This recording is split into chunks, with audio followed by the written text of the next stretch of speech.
What is up, guys? It's me, it's Lucas. I'm back with another tutorial. I'm going to show you how to mix in those BGVs in your live worship recording.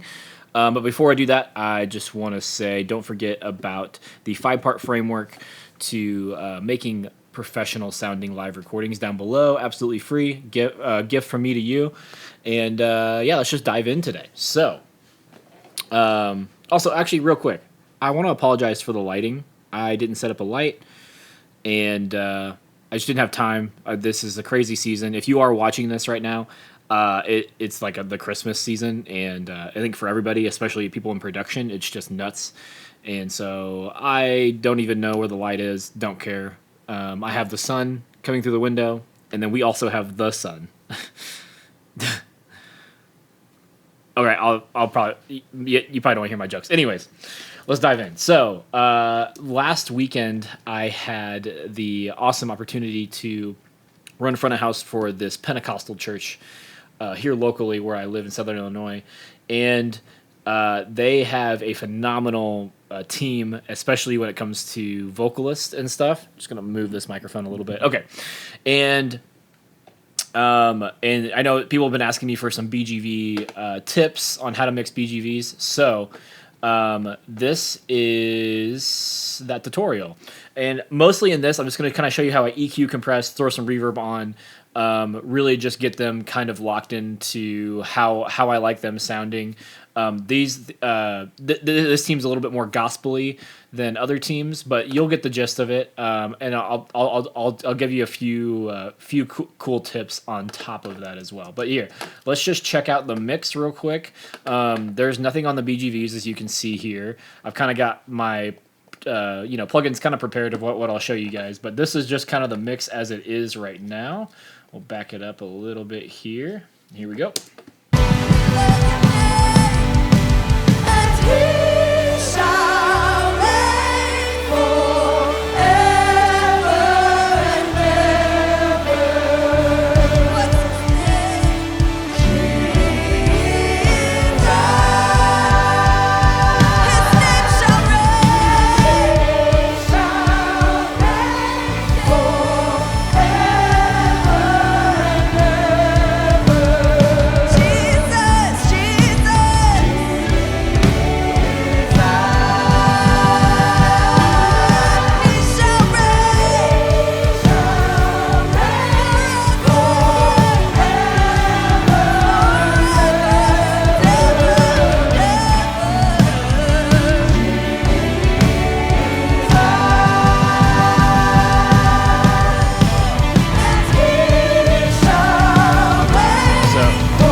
Cool. So, yeah, that's what they sound like. Like I said, they are awesome. I could listen to them all day. I got to hear them do like 8 songs, or mix. I got to help them mix 8 songs on their live at their Christmas concert. Super cool.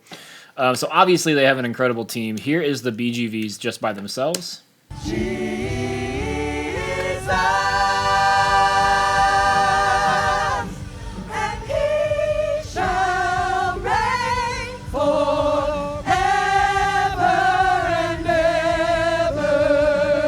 Cool. So they sound great. Just need cleaned up a little bit. Maybe a little bit of tuning as well. Nothing crazy. So first thing that I generally do is whenever I do start getting into the BGVs is I make sure all of these are, like all the clips are actually pretty close to the same volume. So like I think this one probably needs to come down just a smidge. This one needs to come up just a smidge.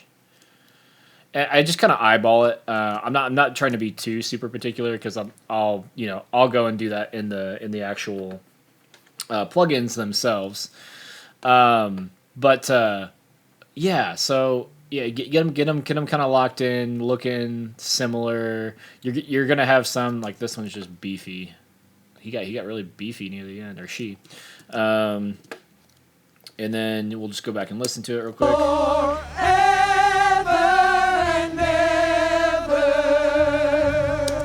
Cool. So let's just go into the processing. First things first, I put clarity on it, get rid of any of the cymbals, any other bleed coming from any other any other instruments. So go here.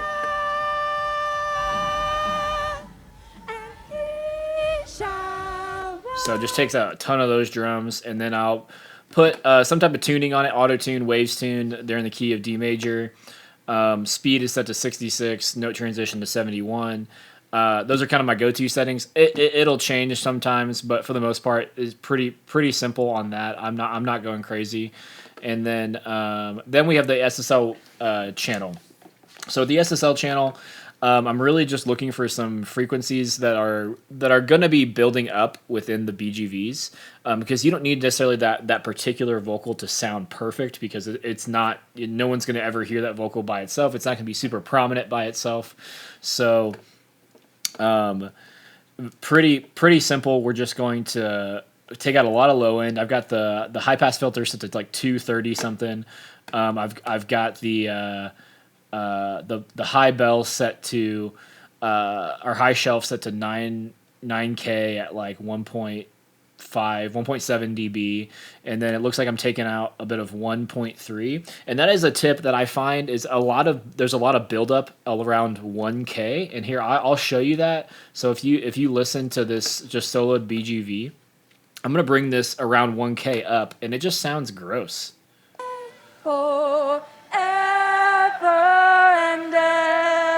Like, I just don't like that nasally sound, so I always make sure to pull some of that out. And sometimes it changes individually, but you'll see I'll just copy it over to all the other ones, and it'll usually take care of the problem. And then here, there's usually some type of buildup around 500 too. There's just a lot of vocals, so.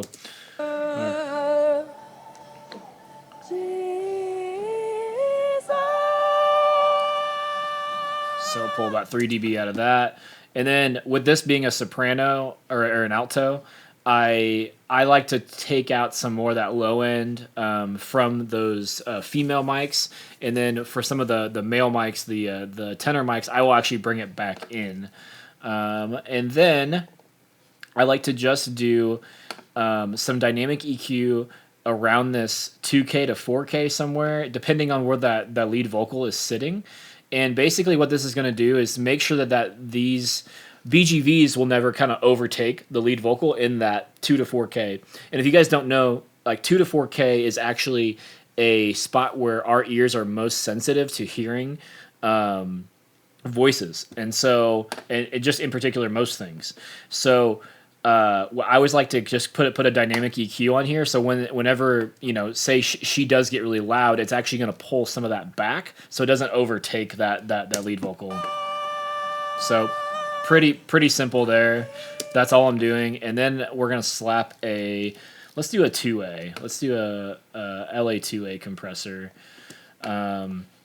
Just to level it out, just to keep it fairly level. I don't need it attacking very, very quickly. I just want it to be soft.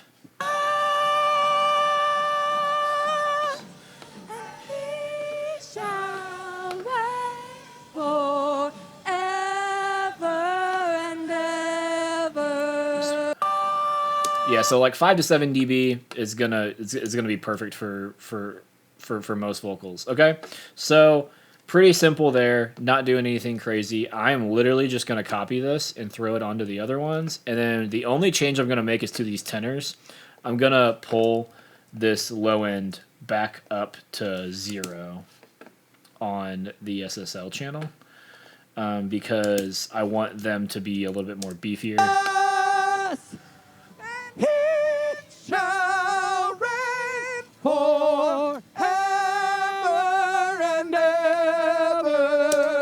Sweet. So they're sounding good. And then on my BGV bus, so this is all the BGVs.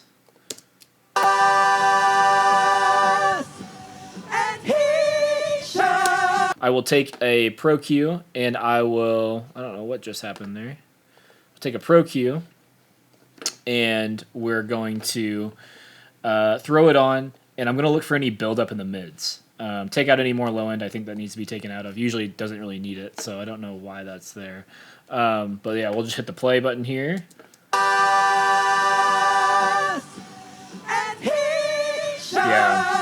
So there's a pretty weird buildup here around 600 that I didn't like, and so I'll just take it out real quick.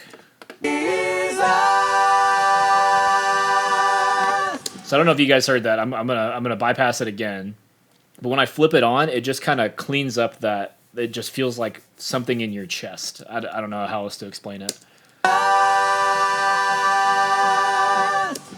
Just makes it, smooths it way out. And then I put fresh air on, and I go a little bit crazy with this sometimes. Sometimes not. It depends how the recording went, how the mics sound.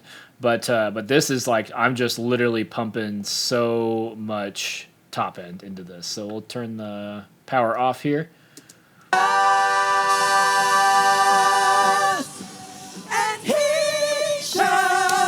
Going for that very angelic sound, especially for this type of song, this a Christmas type song. I'm going for that more angelic type sound, to where it is kind of just like filling the top end and like some of that mid range, and then leaving that like top mid range for that live vocal, or for the lead vocal to kind of shine through. And then I actually put a plate on the actual bus itself. Mixes at 30%, 2.5 decay time. And then you can mess with some of these high frequency, low frequency settings.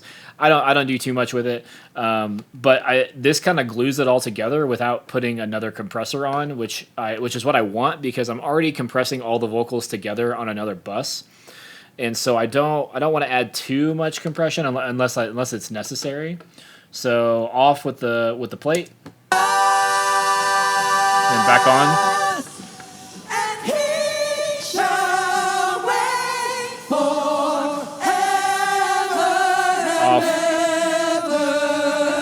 So obviously reverb is going to make it sound better, because reverb is great. Last thing I put on is a stereo spreader, and so I use the Brainworks BX stereo spreader. If you guys remember me using this on the acoustic guitar on my acoustic guitar Clarity video, if you guys have not checked that out, you should. I'm also using it here, and this is basically giving it more spread. But before that, obviously we need to pan. So let's go pan these.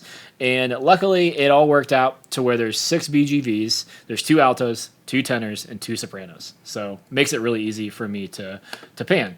I do not like to pan hard left and right for BGVs. I like to go somewhere around the 50 range. So we'll just do that real quick. You guys get to watch me pan, which I'm sure is the funnest thing you guys have watched today. But yeah, I usually just sit around there, and so literally just doing that is going to make them sound better, because now you're going to get more stereo spread. And like I've said in all my other videos, stereo is better always.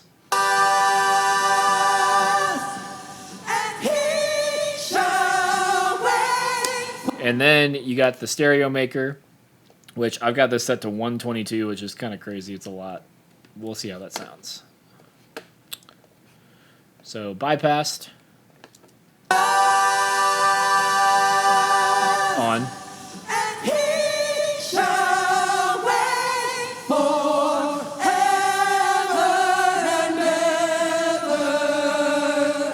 So actually, I don't think I liked it that much.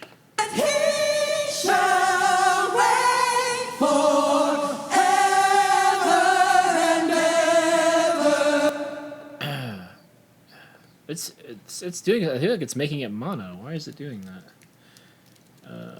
BX stereo maker. Well,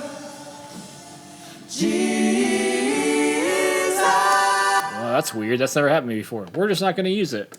Anyways, I usually use some sort of stereo spreader to just kind of get a little bit more out of that. But in this case, we don't necessarily need it. Okay, and then I have a vocal verb set up over here that I'm using with the lead vocal and the BGVs, and this kind of puts them sort of in the same space. We're already using that plate to kind of put the BGVs together, but then I wanted some semblance between the lead vocal and the BGVs. So this vocal verb here, they're both being sent to it.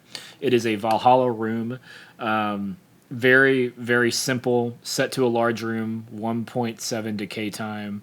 Nothing like, there's really nothing crazy about this one. It's super simple. So we'll just give that a listen here.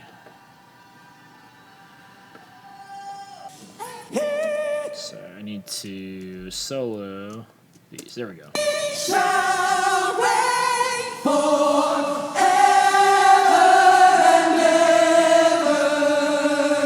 Again, kind of giving it that big Christmas sound.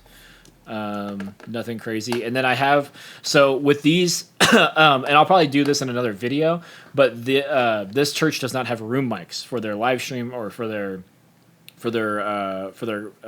worship team or anything like that. So I kind of have to create like a fake room. And so these BGVs are also sent to what I call the live album reverb, or live reverb. And it's pretty simple. Basically just like a 3-second decay time, large room again.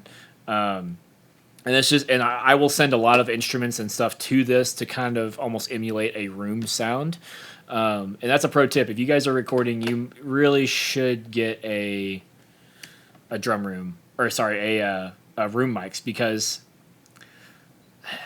it's just going to make it sound better. If you guys can have up to like 6 to 8 room mics for your live recording, it's going to sound so much better. Anyways, back to BGVs. So yeah, so simple. I mean, whenever I take that out, it sounds like with the vocals I can pump a lot to it because it's clean and it sounds fine. But with the other instruments, I won't use as much. It just depends on it per song. But yeah, so now I'm just going to take all these effects off while we listen to it in the mix, and you'll see like it just makes a huge difference. Actually, I'll do this one too. All right, here we go.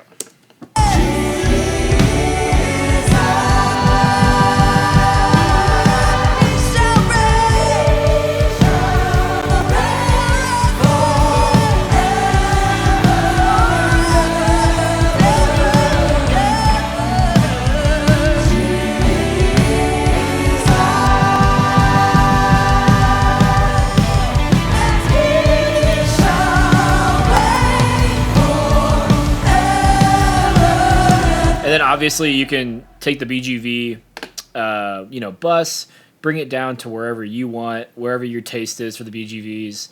It really depends on your taste. Here we'll hit a different section just so you guys can hear it. We'll start here near the beginning of the song. How powerful, how excellent is your name, Jesus.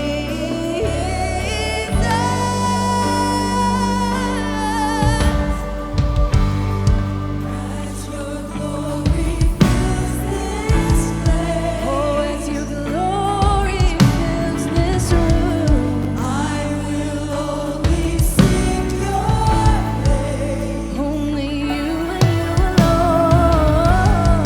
With thanksgiving I will sing. You're worthy, Lord. You're worthy, Lord.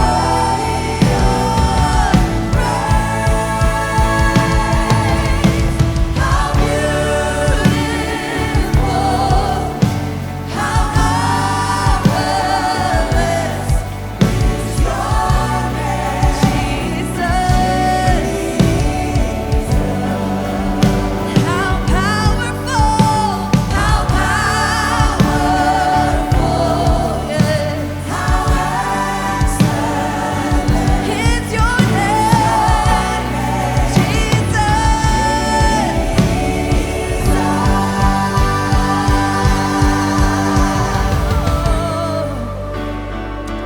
So yeah, I mean that's it. It's really not super complex. Just make sure you're doing the basics. EQ things out, EQ things out of the way of more prominent things. Add reverb and compression, and you're good to go.